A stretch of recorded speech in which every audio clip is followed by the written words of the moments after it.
Groundbreaking surgery successful at GPHC. Gold declaration falling. And drilling at Payara continues.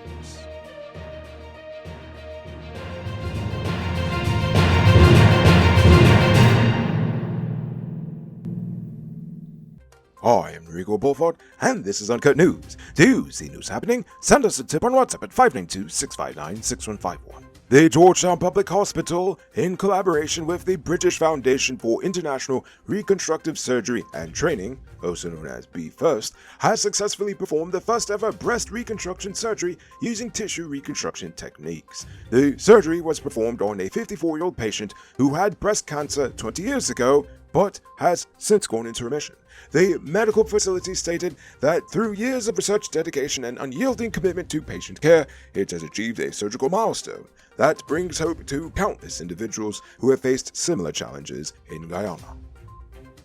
The Housing Ministry is investing over $10 billion in land development works in Region 6, with $7 billion going towards the development of Palmyra, which will include a new stadium, hotels, and hundreds of houses. Additionally, $1.2 billion is being invested in the Number 75 housing scheme and $2 billion in the Number 76 scheme for infrastructure works. The goal is to fast-track the home ownership process with 100 houses already constructed at Hampshire and another 100 nearing completion at Ordnance Fort Lands. In other housing-related news, the Housing Ministry is working to regularize an informal settlement in Mucka Acadia on the east bank of Demerara. The land in question is under the purview of Guy Suko, and once the acquisition process is completed, the agency will move forward with the regularization process. The Finance Minister is working to increase the government's debt ceilings to fund its development agenda. The current domestic and external debt ceilings of $500 billion Ghana dollars and $650 billion respectively were approved in 2021, which was the first increase since 1994. As borrowing approaches the maximum amount authorized, the Finance Minister will lay out specific proposed adjustments to the National Assembly. He assures that the government will borrow prudently and that the revisions will not threaten Guyana's long-term debt sustainability given the nation's economic progress. Oh my, that doesn't worry me in the least bit. Guyana's gold declarations have been falling over the past 6 years despite massive discoveries being announced by foreign companies working in Guyana. The Bank of Guyana has reported a decline in declarations for the first 3 months of this year, with gold declarations lower by 5.3% as local and licensed dealers' declarations contracted by 23.9%.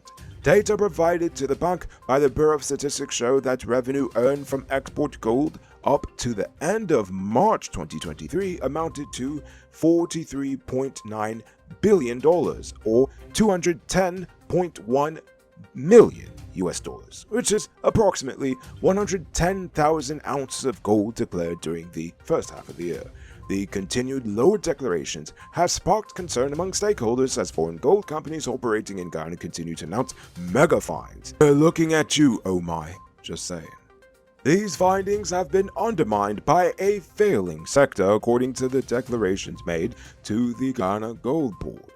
And according to statistics, in 2016, a total of 712,706 ounces of gold were declared, and then there was a steady reduction in that amount all the way up to last year, where only 486,415 troy ounces were declared. However, it should be noted that 2016 was actually the largest amount of gold reportedly ever declared in Guyana's history. Attention truck owners. Between potholes, bad drivers, and high fuel prices, you've got 99 problems to deal with. But with Powered Automotive, your engine ain't one. That's because they stock high-quality parts and spares you need at prices you can't beat. Visit them at Lot 491 EE Eccles, or call or WhatsApp them at telephone number 6970171. Save big on truck parts at Powered Automotive, the #1 heavy-duty truck parts store in Guyana. Tired of waiting on hold, tracking down a delivery driver, or carrying cash for your food orders? GT Eat is here to make your life easier. Ghana's first cashless food ordering and delivery app. Choose from Georgetown's top restaurants, pay securely with your card, and get your food delivered right to your doorstep. With the convenience of being able to order from your phone and the added feature of tracking your order, GT Eats is the ultimate solution for all your food needs. Download the app on Apple and Android stores and start ordering the easy way today. The president discussed potential trade collaboration with the European nation of Slovenia, as well as Ghana's visa-free Schengen status and the possibility of in-country processing of Schengen visa applications during a bilateral discussion with Slovenia's Deputy Prime Minister and Minister of Foreign and European Affairs. The discussion took place on the sidelines of the EU CELAC Summit in Brussels, which is set to conclude today. Now for crime news. The businessman who accidentally ran over his underage employee, 13-year-old Rovin Williams, is still on station bail because the file has not yet been returned to the Director of Public Prosecutions. Superintendent Kemaraj Shivaran, the Region 2 commander, told Sobrik News on Tuesday that the file has not yet been returned from the DPP's chambers. While awaiting legal advice, the businessman is currently out on $300,000 station bail. Two boats carrying passengers returning from a wedding celebration collided head-on in the Mazaruni River, Region 7, last night. 4 individuals were injured and transported to the Particle Regional Hospital. An investigation is ongoing.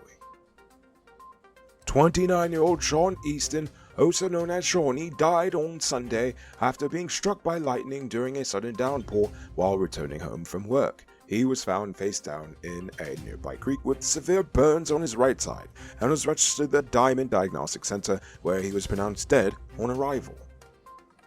Now for today's oil update. ExxonMobil's Payara development project off the coast of Ghana is set to come online later this year, with drilling operations ongoing until the 31st of August 2023.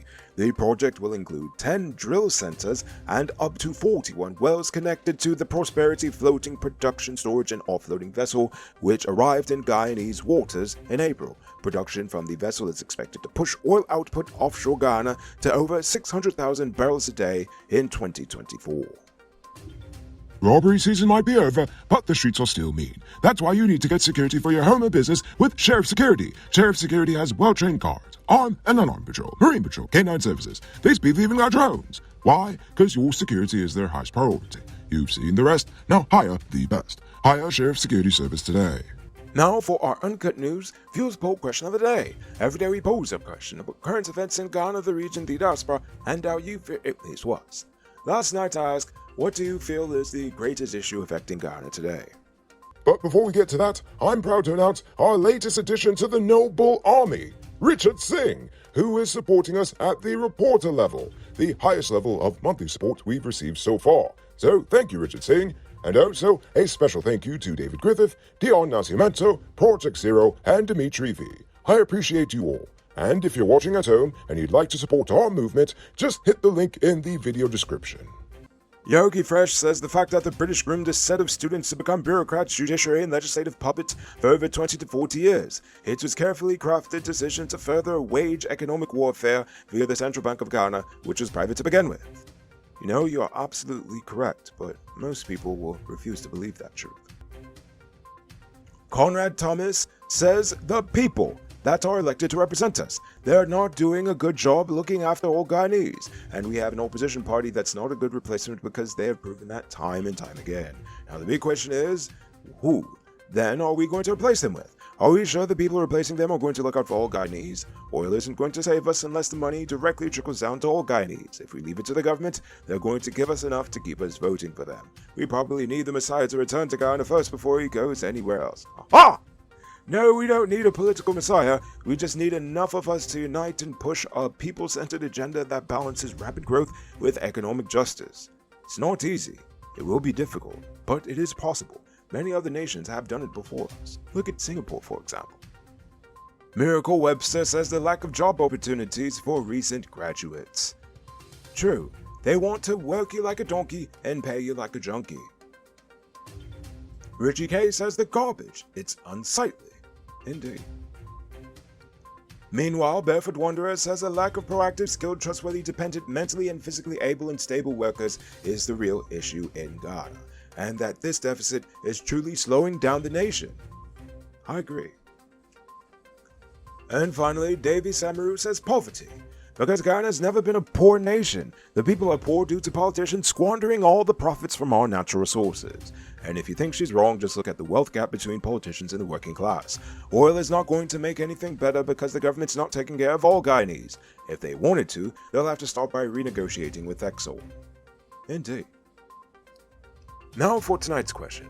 With all the ongoing construction and growth going on in the nation, do you believe it's time for us to have a licensing for contractors? Why or why not? I want you to think about that question. Tell us in the comments below. If your response is good enough, we just might feature it in our next episode. Anyway, that's all the time we have for tonight, and check us out tomorrow for another. Until then, I'm Rico Bullfoot saying good night, folks.